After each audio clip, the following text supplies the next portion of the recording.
तो गान का कवि हूँ साहब, 5 पास कवि हूँ। ये पढ़े लिखे कवि हैं साहब, सब विद्वान कवि हैं, मैं तो 500 कवि हूँ। लेकिन एक बात बताऊँ साहब, मेरे से और भी कोई अल्फाज ऐसे निकल जाए तो माफ़ कर देना, क्योंकि मैं 500 पास कवि हूँ। जो साहब माफ के अलावा मेरे करोगे क्या तुम?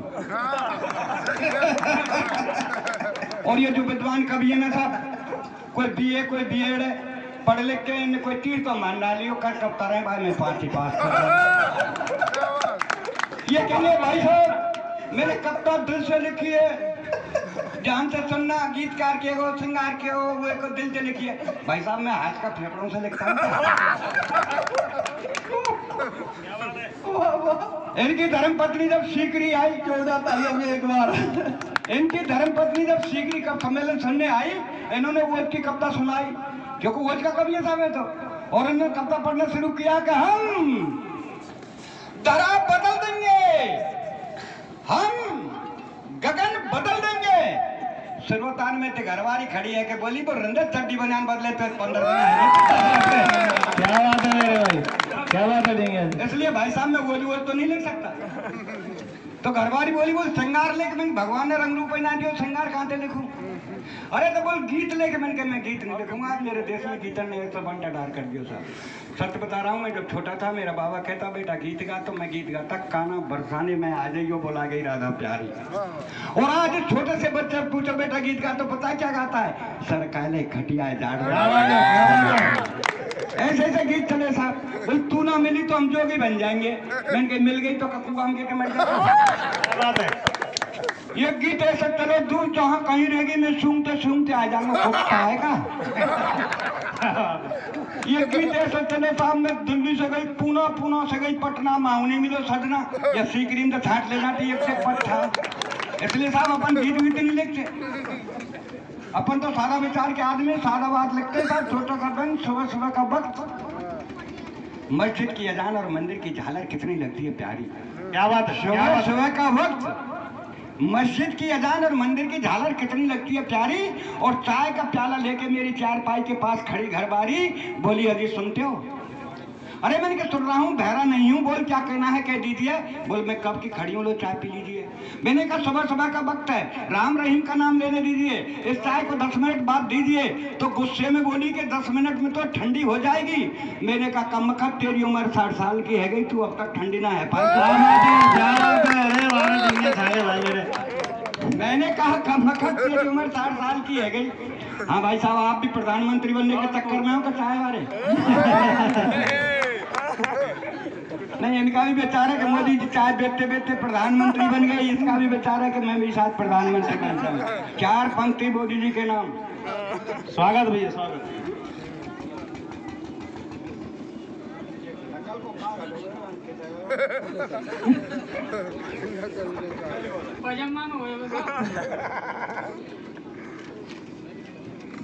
ले साहब मोदी जी के बनने के बेचारे, इसलिए चाय का काम इन्होंने शुरू कर दिया है कि जिनके बेटे अड़े दिल्ली में। क्या बात है? जिनके बेटे अड़े सीमा पे, बाप अड़ गए दिल्ली में।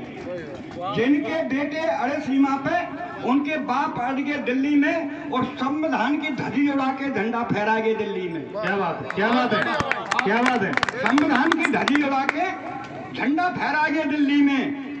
अरे तेरे अरमानों की हवेली ढह जाएगी। अरे इन किसानों की मांगे पूरी कर दो, नहीं ये कुर्सी तक हिल जाएगी। क्या बात है, बड़ा सुंदर, क्या बात भाई। अब मैंने वहीं से लेता हूँ। मैंने कहा कम कर तेरी उम्र 60 साल की है गई, तू अब तक ठंडी न है पाई, तो का चाय 10 मिनट में ठंडी है जाएगी। इतनी कहने पर गुस्से में तेज कमरे से बाहर आके बड़े जोर से रोने लगी, भगवान से प्रार्थना करने लगी कि भगवान मेरी ये कर्जी है, आगे आपकी मर्जी है, मेरा एक थोड़ा सा काम कर दीजिए, इस संसार से मेरे पति बाबूलाल देगिया को उठा लीजिए, मुझे विधवा बना दीजिए। इतनी सुनने पर अपन भी गुस्से में तेज बैग उठाया कमरे से बाहर। घरवाली बोली कहाँ जा रहे हो? भरतार। मैंने क्या आत्महत्या करने? बोला आत्महत्या करनी है तो जल्दी कर लीजिए, आपके ही हित में होगा, और 4 दिन पीछे मरा तो तेरा दाह संस्कार नहीं होगा। मैं बोला कैसे? घरवाली बोली ऐसे कि मैं देख रही हूँ पर्यावरण का सीजन, और जब खाने पकाने को नहीं तो तुझे जलाने को कहाँ से लाऊंगी?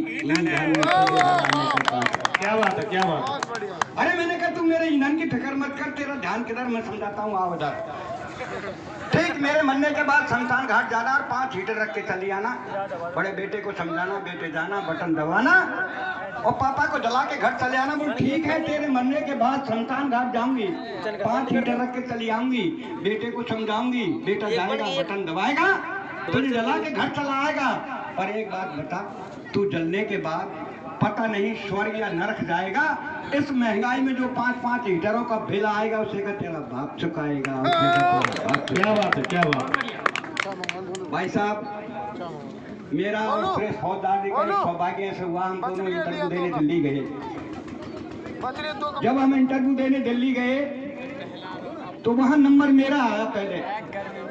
वहाँ के चपरासी ने आवाज लगाई, बोले भाई कोई बाबूलाल डी गया। मैंने कहा सर मैं हूँ, बोल जाओ इंटरव्यू दे आओ। साहब मैं अंदर गया इंटरव्यू देने, तो वहाँ के अधिकारी ने मेरे प्रश्न पूछा कि भारत के सर्वप्रथम प्रधानमंत्री का नाम।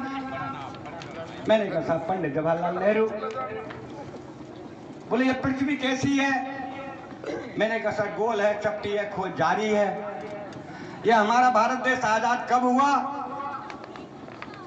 1857 से प्रयास किए गए, 1947 में सफलता मिली।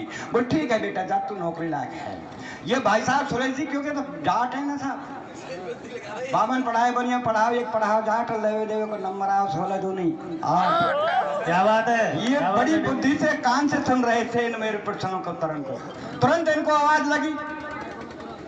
अधिकारी जी ने इनसे पूछा आपका क्या नाम है? ये बोले पंडित जवाहरलाल नेहरू। क्या बात है। अरे तेरी बुद्धि कैसी है? बोल गोल है, चपटी है, खोज जारी है। अरे बोल तुम पैदा कब हुए? बोला 1857 से प्रयास किए गए, 1947। क्या बात है भाई, जोरदार तालियां दे दीजिए आपके इस लाडली कवि को। तो भाई साहब मेरा भी सौभाग्य, एक नौकरी है तो कॉल लेटर आया, मैं फूला नहीं समाया, खुद पढ़ा, मित्रों को पढ़वाया, 7 तारीख को इंटरव्यू के लिए बुलाया। जिस दिन 7 तारीख आई, बाद में साइकिल उठाई, दफ्तर आए, 5 अधिकारी बैठे पाए। वहाँ के चपरासी ने आवाज लगाई कोई डीजिया है भाई? मैंने कहा भैया डीजिया तो मैं हूँ। बोला अंदर जाओ इंटरव्यू दे आओ। अंदर आए, अधिकारी जी को शीश नवाया। अधिकारी जी ने एक प्रश्न मेरी तरफ सरकाया कि बेटा भूगोल पढ़ी है? मैंने कहा जी पढ़ी है, खूब पढ़ी है, 8 में तो 4 साल पढ़ी है। पढ़ी है, खूब पढ़ी है, 8 में तो 4 साल पढ़ी है। तो बोल बताओ वनों से हमें क्या लाभ होते हैं? वो मैंने कहा हजूर वनों से हमें बहुत लाभ होते हैं, वन हमारे बहुत काम आते हैं, चोरी डकैती अपहरण और बलात्कार करके वनों में तो छिप जाते हैं। क्या बात है, क्या बात है। मैंने कहा हजूर वन हमारे बहुत काम आते हैं, चोरी डकैती अपना बलात्कार करके वनों में छिप जाते हैं और पुलिस की धरपकड़ से बच जाते हैं, तो वीरप्पन की कातलाई वीरप्पन के बाप बन जाते हैं। हजूर वन हमारे बहुत काम आते हैं, वन हमारे बहुत काम। क्या बात। दूसरे अधिकारी ने बुलाया, उसने भी एक प्रश्न मेरी तरफ सरकाया, और बेटा हिंदी के बारे में जानते हैं? मैंने कहा साहब हिंदुस्तान में रहते हैं, हिंदी को राष्ट्रभाषा मानते हैं, हिंदी के बारे में खूब जानते हैं। तो बोल बताओ ये गंगा कहाँ से आती है और कहाँ तक जाती है? गंगा कहाँ से आती है और कहाँ तक जाती है? मैंने कहा सर गंगा शर्मा जी के घर से आती है और वर्मा जी के घर तक जाती है। क्या बात है। मैंने कहा सर गंगा शर्मा जी के घर से आती है और वर्मा जी के घर तक जाती है, शाम को मैला बदन गीले कपड़े वापिस शर्मा जी के घर पहुंच जाती है। अरे बोल तू किस गंगा की बात कर रहा है? मैं उस गंगा की बात कर रहा हूँ जो हिमालय पर्वत से निकल बंगाल की खाड़ी में गिरती है, दिन भर पापियों का पाप धोती है। मैंने कहा हाँ हजूर वो गंगा पापियों का पाप धोती होगी, पर ये गंगा जब सुबह सुबह शर्मा जी के घर से वर्मा जी के घर तक जाती है तो दिन भर झूठे बर्तन और मैले कपड़े इस पेट की खातिर धोती है। क्या बात है, क्या बात है रंगीला जी, क्या बात है मेरे भाई, बहुत सुंदर। भाई आपका आशीर्वाद हो तो 2 लाइन और सुना दूं? बिल्कुल बिल्कुल, स्वागत। 4 सुना दो साहब। लीजिए साहब।